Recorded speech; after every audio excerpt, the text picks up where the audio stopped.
Yes, Kenya. Tamu sana. I say, tamu sana. Yes. Earlier today, I did a video about Mwangi Kiunjuri giving Ruto a merciless attack. If you missed that video, check my YouTube channel and look at the video. It's a wonderful video. So in this video right now, I want us to talk about the secret pact between one Wycliffe Oparanya and one William Ruto. Because as time goes by, new details emerge. We had talked about Ruto and Oparanya meeting some times back, but new details now have emerged, ladies and gentlemen. So that is our discussion today, right now. About 1 day ago, ladies and gentlemen, there is a prominent personality in this country called Honorable Weston Wanjohi. Weston Wanjohi posted something on his Facebook account that just opened the lid of maybe a secret pact, or maybe the way Ruto and Oparanya have planned their politics heading towards 2022. This is what Honorable Weston Wanjohi posted in his Facebook account. And if you look at it properly, he was also trying to say, or rather he was also trying to insinuate the reason as to why Mwangi Kiunjuri and Moses Kuria also refused to follow their party. So this is what Weston posted through his Facebook account. Politics is all about interest. Ruto wants a united Mount Kenya solidly behind him. He wants Kiunjuri and Kuria to dismantle their parties and join UDA.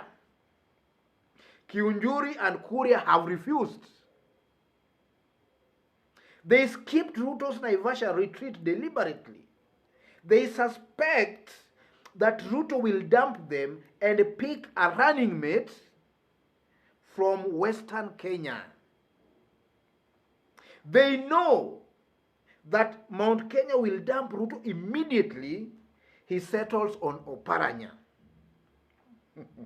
They know that the chances of William Samoei Ruto beating the deep state are very slim, and it's only him who is going to gain by being the leader of the opposition. The rest in his camp, the rest in his lineup will go into the political cold for 5 years. That is Honorable Weston Wanjohi, a big personality in this country. And when you see top leaders or such top personalities talking that way, you know, these are people, they know one another. They know one another. And they know what each and every person is planning. So it just comes out to open the lid to us that Ruto is maybe keen on picking a running mate from Western Kenya. And the person is none other than Wycliffe Ambetsa Oparanya. And he goes on to insinuate that Mwangi Kiunjuri and Moses Kuria knows pretty well that upon William Ruto picking Oparanya as his running mate, Mount Kenya region will dump Ruto. He insinuates that they will dump Ruto. So, ladies and gentlemen, for quite some time, we have been seeing Ambetsa Oparanya on something we've always referred here as a shuttle diplomacy. He first met William Ruto, then he went and met Kalonzo Musyoka. And then Ruto, in an interview, I think was being interviewed in Citizen, admitted point blank that he has been meeting Oparanya for a very long time. And they have been trying to find a formula of working maybe towards 2022. And now, ladies and gentlemen, with this kind of revelation, we now know as to why this Ruto and Oparanya have been meeting. Ruto and Oparanya are maybe trying to find a way of working together. And for Ruto to pick Oparanya as his running mate, ladies and gentlemen, I don't want to cheat you here. He might have studied the ground properly well. And he knows pretty well that the mountain is gone. He knows the mountain is gone. Because if the mountain was solidly behind one William Ruto, naturally and definitely would pick a running mate from the mountain. But for Ruto now maybe to have a thought of picking a running mate from Western, already has seen that the mountain is gone. He can't have the mountain. So he's trying to maybe find some little votes from the Mulembe nation through one Wycliffe Ambetsa Oparanya. That's what he's trying to do. So from this revelation by this personality, we can also see clearly that it's true what Ruto said, that they have been talking with Oparanya. And you know, ladies and gentlemen, sometimes back, Wycliffe Ambetsa Oparanya, Kilifi Governor Amason Kingi, and the Turkana Governor Amason Kingi, and even Musalia Mudavadi were rumored to be in some secret talks with one William Ruto. It was around that time. And I think what might have slowed down their negotiation was because the mountain was at that time still perceived to be supporting one William Ruto. And now William Ruto maybe was very much reluctant to accommodate these leaders maybe as maybe the running mate. William Ruto has all along been very keen to maybe have a running mate from the mountain. But now is coming to terms that the mountain might be sliding away from him very, very fast. So he's trying to reach out to maybe Western Kenya or to the Mulembe nation to see if maybe can get some votes there. So this personality concludes it very brilliantly here that this Kiunjuri and Kuria already know that Ruto cannot beat the system. And they know that Ruto is the only person going to benefit as the opposition leader. And I agree with him there, ladies and gentlemen. You know, for Ruto to be an opposition leader, that's a big plus for him. A big plus. You contest for the first time and you become an opposition leader. That's a big plus for Ruto. And Ruto knows that. Ruto knows pretty well that his first attempt, he can be an opposition leader. That's a big plus on him. And most likely, Ruto is praying for that, ladies and gentlemen. Because Ruto knows pretty well, and we all know, that a combination of Uhuru and Raila Ruto cannot beat.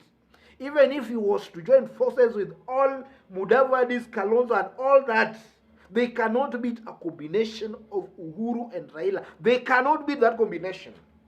So Ruto is most likely is trying to position himself maybe for an opposition leader. He's positioning himself for that. And this personality brings out that very well. That all these Mount Kenya leaders now, the likes of Kimani Chungwa, you know, it's only Ruto is going to gain anyway.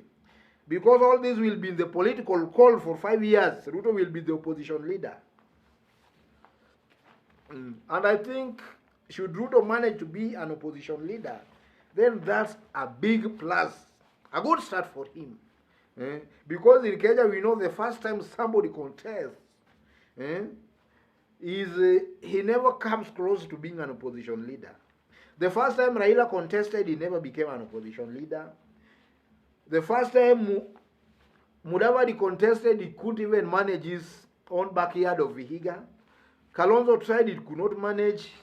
The only person who managed it for the first time to be opposition leader was Uhuru Muigai Kenyatta through the assistance of the ruling party, the system. But he could only manage to be the opposition leader. But Ruto contesting without the assistance of the system to become opposition leader is a big plus. So let's leave it there, ladies and gentlemen.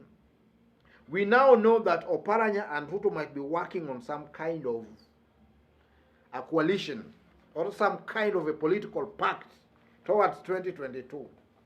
And it's only time that will tell whether it materializes or not.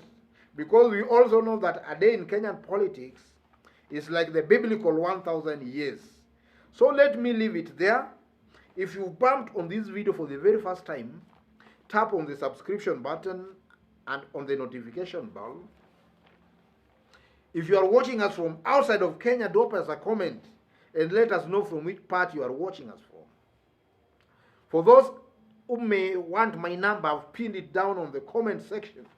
Maybe you can try to have some private chat with me through my WhatsApp number, or even to sponsor or support this program, contact me through my WhatsApp number.